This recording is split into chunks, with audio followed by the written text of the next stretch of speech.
സംസ്ഥാനത്തെ കൊട്ടടക്ക പഴയതിൻ്റെ 1 കിലോവിൻ്റെ വിലയാണ് ഇവിടെ പറയാൻ പോകുന്നത്. നമുക്ക് വില നിലവാരം വിശദമായി നോക്കാം. കണ്ണൂർ 1 കിലോ കൊട്ടടക്ക പഴയത് 410 രൂപ. കാസർഗോഡ് 1 കിലോ കൊട്ടടക്ക പഴയത് 465 രൂപ. വയനാട് 1 കിലോ കൊട്ടടക്ക പഴയത് 410 രൂപ. കോഴിക്കോട് 1 കിലോ കൊട്ടടക്ക പഴയത് 405 രൂപ.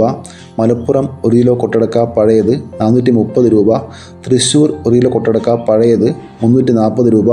പാലക്കാട് 1 കിലോ കൊട്ടടക്ക പഴയത് 330 രൂപ. എറണാകുളം 1 കിലോ കൊട്ടടക്ക പഴയത് 430 രൂപ. ആലപ്പുഴ 1 കിലോ കൊട്ടടക്ക പഴയത് 410 രൂപ. കോട്ടയം 1 കിലോ കൊട്ടടക്ക പഴയത് 400 രൂപ. ഇടുക്കി 1 കിലോ കൊട്ടടക്ക പഴയത് 420 രൂപ. പത്തനംതിട്ട 1 കിലോ കൊട്ടടക്ക പഴയത് 405 രൂപ. കൊല്ലം 1 കിലോ കൊട്ടടക്ക പഴയത് 390 രൂപ. തിരുവനന്തപുരം 1 കിലോ കൊട്ടടക്ക പഴയത് 400 രൂപ വരെ. തലശ്ശേരി 1 കിലോ കൊട്ടടക്ക പഴയത് 410 രൂപ. തളിപ്പറമ്പ 1 കിലോ കൊട്ടടക്ക പഴയത് 410 രൂപ. ഇരിട്ടി 1 കിലോ പഴയ കൊട്ടടക്ക 370 രൂപ. പയ്യന്നൂർ 1 കിലോ പഴയ കൊട്ടടക്ക 400 രൂപ മുതൽ 520 രൂപ വരെ. ആലക്കോട് 1 കിലോ പഴയ കൊട്ടടക്ക 420 രൂപ. കരുവഞ്ചാൽ 1 കിലോ പഴയ കൊട്ടടക്ക 430 രൂപ. കുടിയാമല 1 കിലോ പഴയ കൊട്ടടക്ക 400 രൂപ. വെള്ളരിക്കുണ്ട് 1 കിലോ പഴയ കൊട്ടടക്ക 530 രൂപ. ഇവരുടെ വീഡിയോ പൂർണ്ണമാകുന്നു. ലൈക്ക് ചെയ്യാൻ മറക്കല്ലേ കൂട്ടുകാരെ. Thank you.